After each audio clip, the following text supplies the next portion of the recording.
everybody, welcome back to my channel. It's your girl Lachee Soiree. Today I have a very special guest with us today, Miss Brittany Lachee. Hello, hello.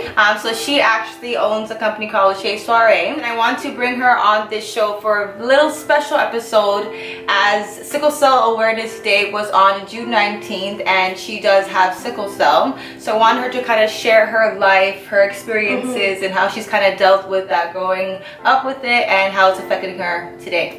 So, Miss Brittany, how are you? I'm good. I'm feeling like I'm back to myself.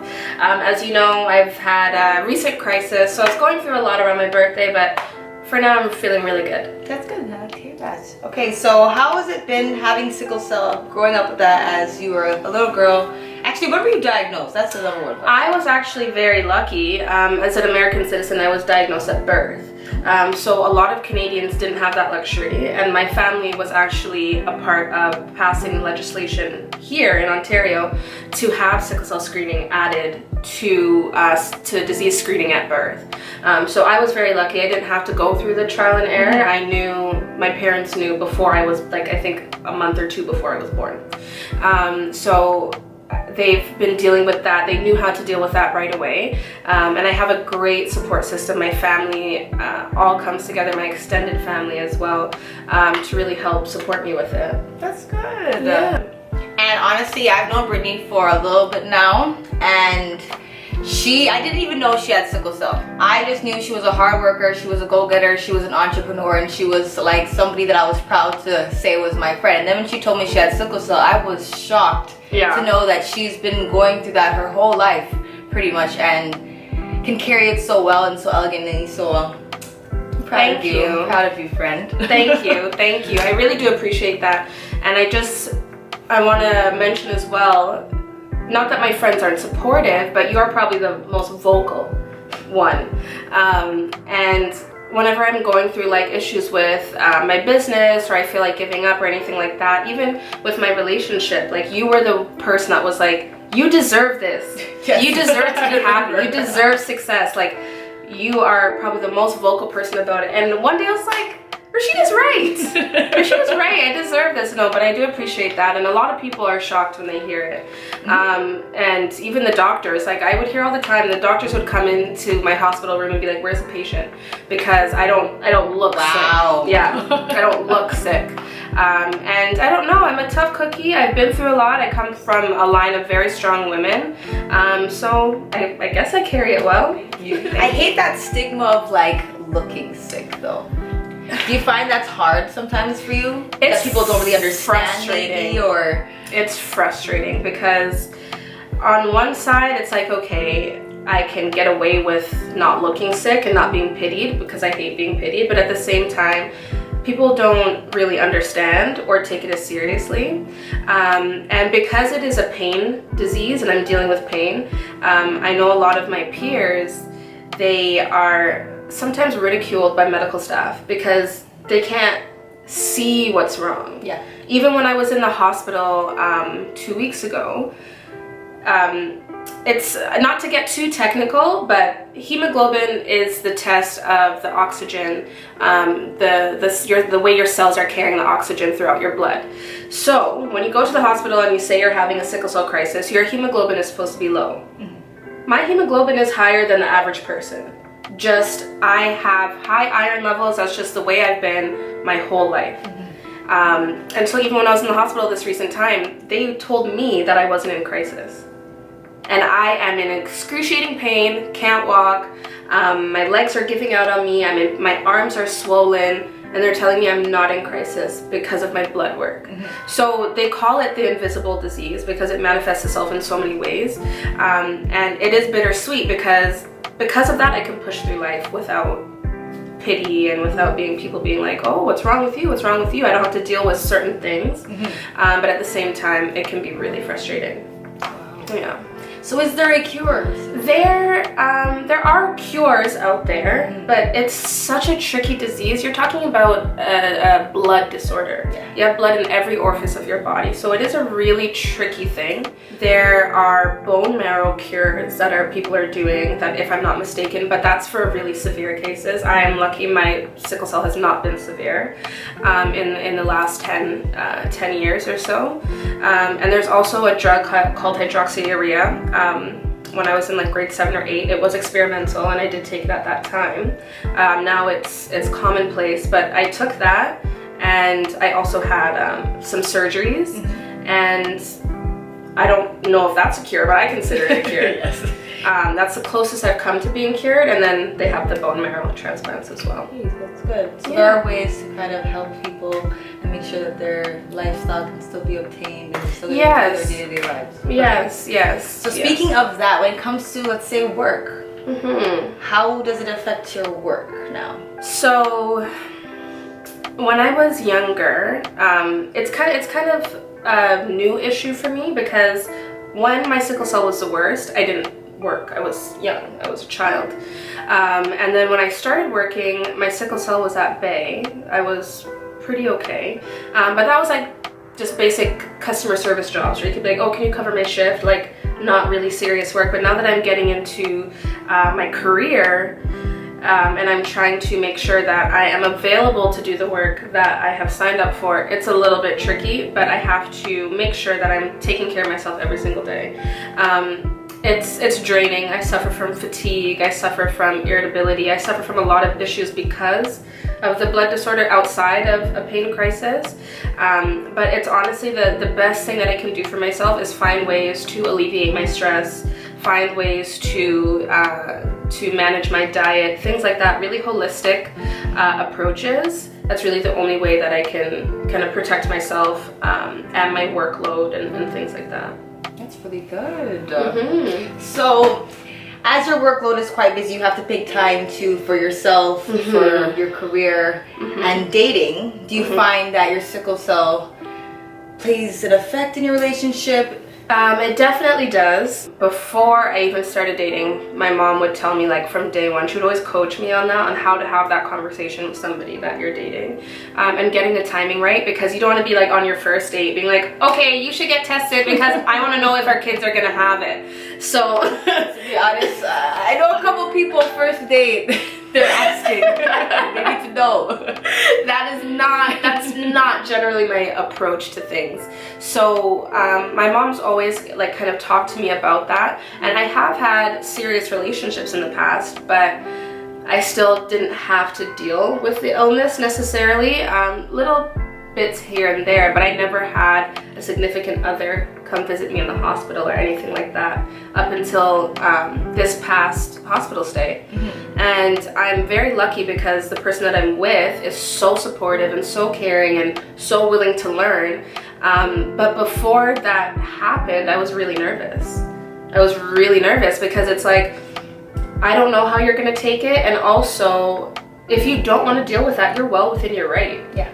Exactly. You're well within your right to not want to deal with a sick partner. It's really that simple. So I wasn't sure how he was going to take it, and I know it was hard on him. I know it's very hard on him.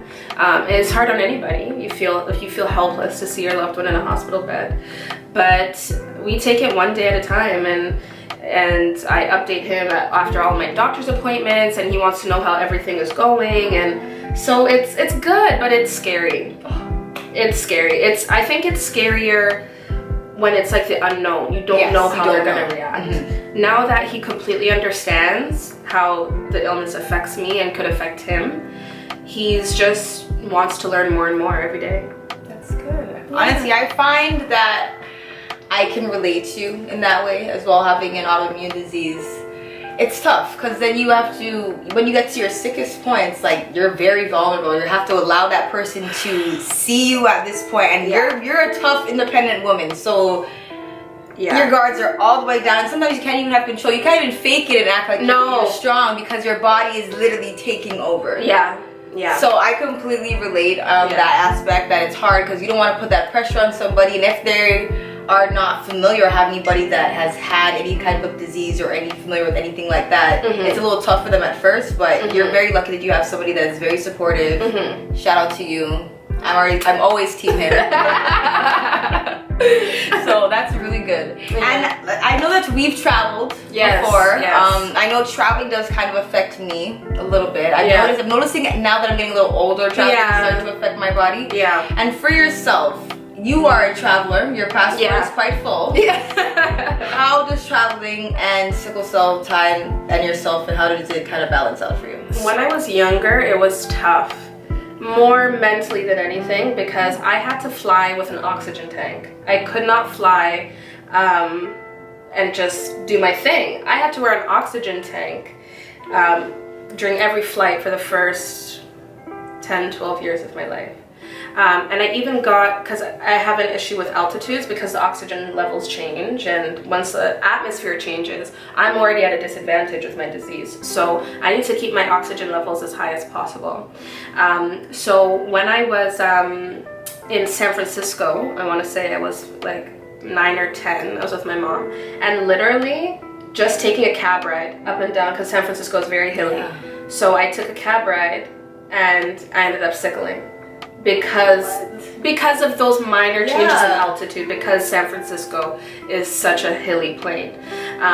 So when I was younger, it was different because I got to go to the Ronald McDonald House. I thought that was so cool, and it was a little bit different. My understanding of it was a little bit warped. And then as I got older, I was like, do I really have to put on this oxygen tank to fly? Like, so as I got older, it wasn't just like, oh, here's a cool gadget or here's a cool thing. It was like, I kind of went into myself because I was like, I felt like I was on display. It's one thing to see a 90-year-old crawl onto a plane with an oxygen tank. You look at a 7-year-old with an oxygen tank, you're like, you have questions. What is going on? What happened? Are they okay? Exactly. Like, I have a lot of questions. Exactly. So for a little while, I didn't want to fly anymore. I didn't want to travel. And then luckily, I got older and I started getting better, and I didn't need oxygen tanks. And also, I could only go to a few places in the world, because if they weren't approved by sick kids or there wasn't a hospital 5 minutes away, I couldn't go there. I couldn't travel there.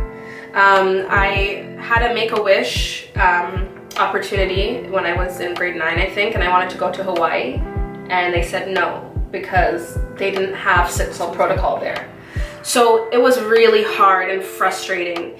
And now that I'm older, I understand what it takes to take care of myself. So when I travel with any of my friends know I travel with a bag of meds, because I am a doomsday prepper.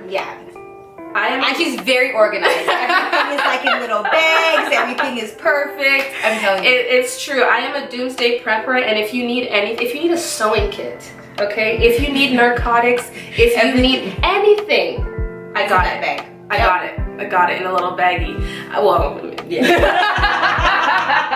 When I was younger, it was tough. More mentally than anything, because I had to fly with an oxygen tank. I could not fly and just do my thing. I had to wear an oxygen tank during every flight for the first 10, 12 years of my life.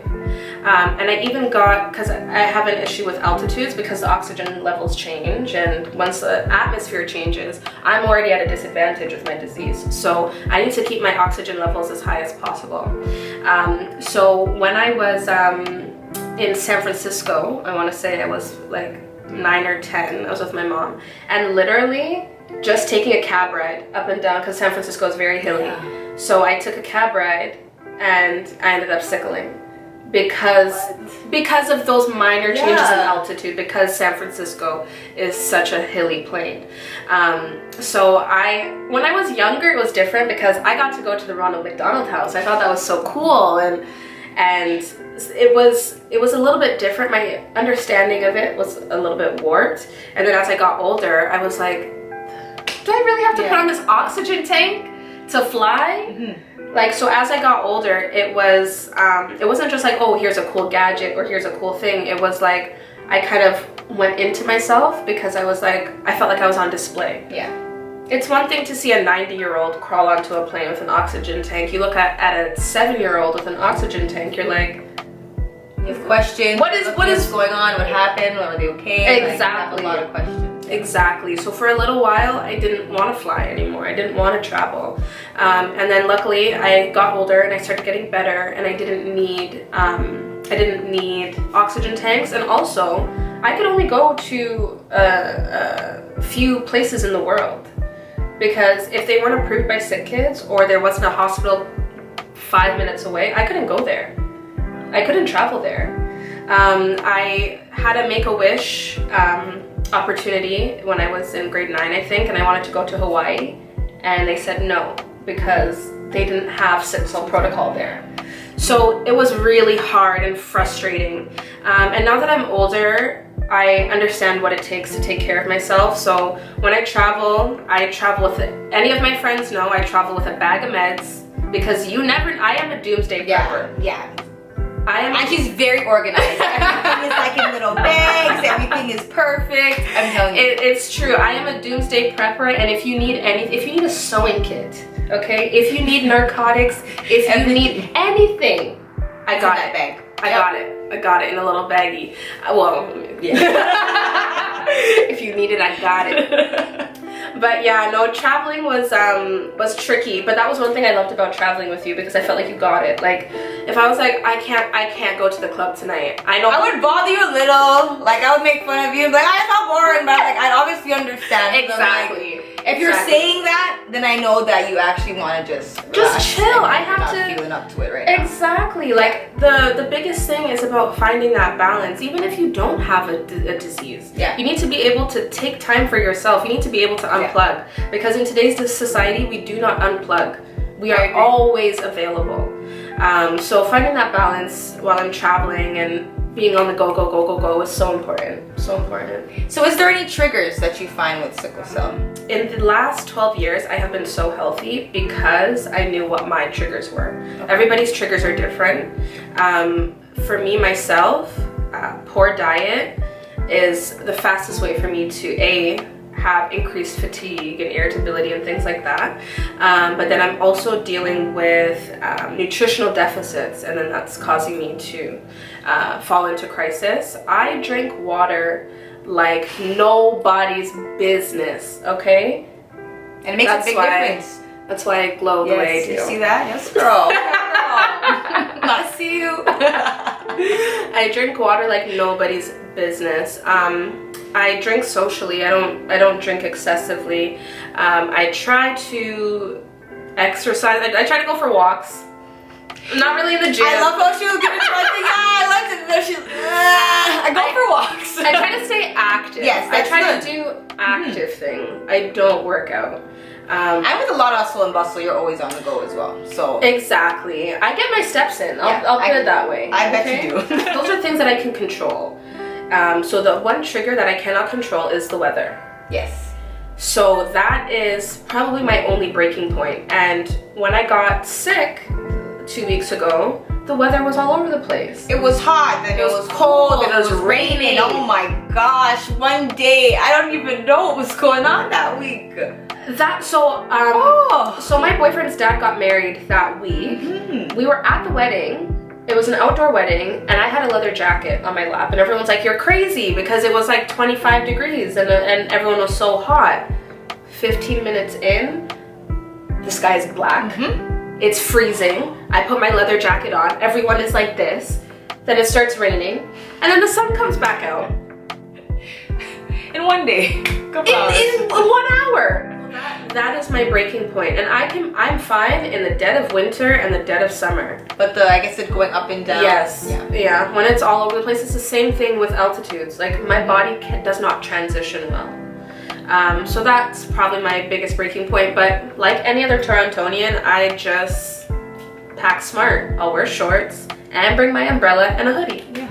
That's what you gotta do. Any type of weather you're getting, she's prepared. She's ready. I need a water break. I'm on dry leg. Water break. This is Kirkland. Yes, pause. So I'm glad that I actually was able to ask you some questions and speak to you about this, because I could relate to you a lot more now, hearing your story and what you've gone through growing up and how it affects you now. I don't know if you guys are familiar, I've mentioned it a couple times, but I have lupus. It's an autoimmune disease, and triggers like the sun and the weather is something that really affects me. My diet is something that I have to make sure is like A1, lots of water, or else I will be exhausted, fatigued, like it's ridiculous. And as an entrepreneur as well, it's hard when you want to physically do something and your body is literally telling you no, that you need to just relax. So I remember we were hanging out one time and you told me that you were misdiagnosed with lupus at first. Yes.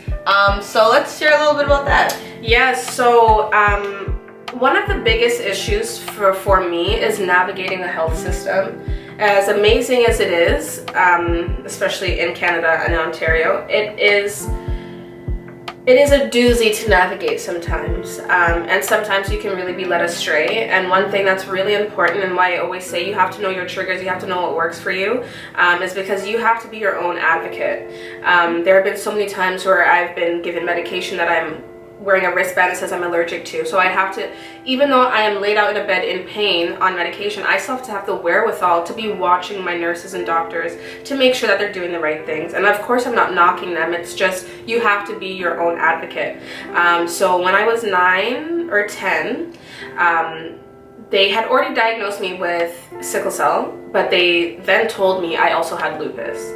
So my family was devastated because it's like, my goodness, double whammy. Double whammy, and they're both very severe. Very intense. So they couldn't imagine one or the other, let alone having the two of them mixed together. So they were devastated, and I think I went with that diagnosis for about 6 months. I saw a couple of specialists, and then I went to another doctor, and he was like, wait a minute, you're not 13. And we were like, you're right. I am a prepubescent child. I am not. And he was like, this isn't your paperwork.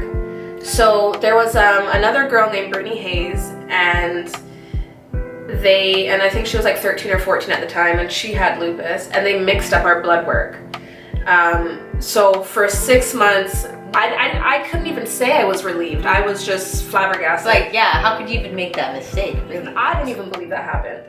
And I was in the room. And medications have side effects, so even if you're taking medication that really isn't helping you, so as a young child you're wondering. Yeah, I could have gone through, yeah, I could have, and I'm just so happy that I met that doctor, and my mom kept going to different specialists to get different opinions and get different resources and things like that, because that could have changed the course of my life. Yeah, so that was a very crazy time. And one thing I can say that we are blessed of is having strong women or women around us that are really supportive, that will actually go that extra mile to make sure that everything is checked out and we're okay. Because yes, we have free healthcare and all that good stuff, but it's hard with the medical system. It is.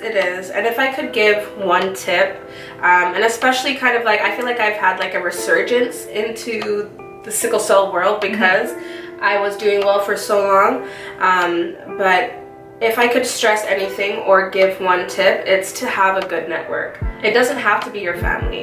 It could be families that you meet through the hospital, through different programs and things like that. And since I have shared my diagnosis, I've had so many people reach out to me. I've had people who I've known. That makes me really happy. Yeah, no, That's I've really had good. people who I've known for years tell me they have sickle cell, and I didn't know they had sickle cell.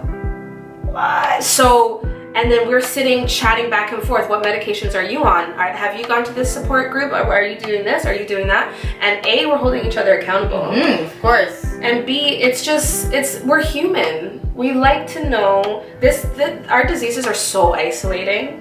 So we have to go that extra step to build a network. Well, I hope you continue to share your stories and your journey and how sickle cell is affecting your life and how you're overcoming it, because I'm definitely here to support you on your journey. Thank you. Well, that brings us to the end of this, I wouldn't even call it an interview, a little chit chat. A little chit chat with Britt. Yeah, a couple things I want to just leave you with is take care of yourself. A lot of people I find take their health for granted. Go to the doctors regularly, drink water, take vitamins, even just if it's just your mental health, make sure that your mental health is good, and check up on your friends. You never know what they're going through. It's very important. Like, I know it makes a big difference in my life knowing that I have friends like Brittany, that anything ever comes up, I can speak with her. She's gonna give me positive words and know that she has my support. So educate yourself on sickle cell. I hope that this chit chat with Brittany was informative for you. You were able to learn some things and you were able to take back some more information in regards to sickle cell and taking care of yourself. So hopefully we get to do this again on maybe a lighter topic. Yes, something a little bit more fun. But I'm glad that I was able to have this chit chat with you. And yes, well, thank you for having me, and thank you for helping me share awareness and share my story. Yes, of course. See you guys next time.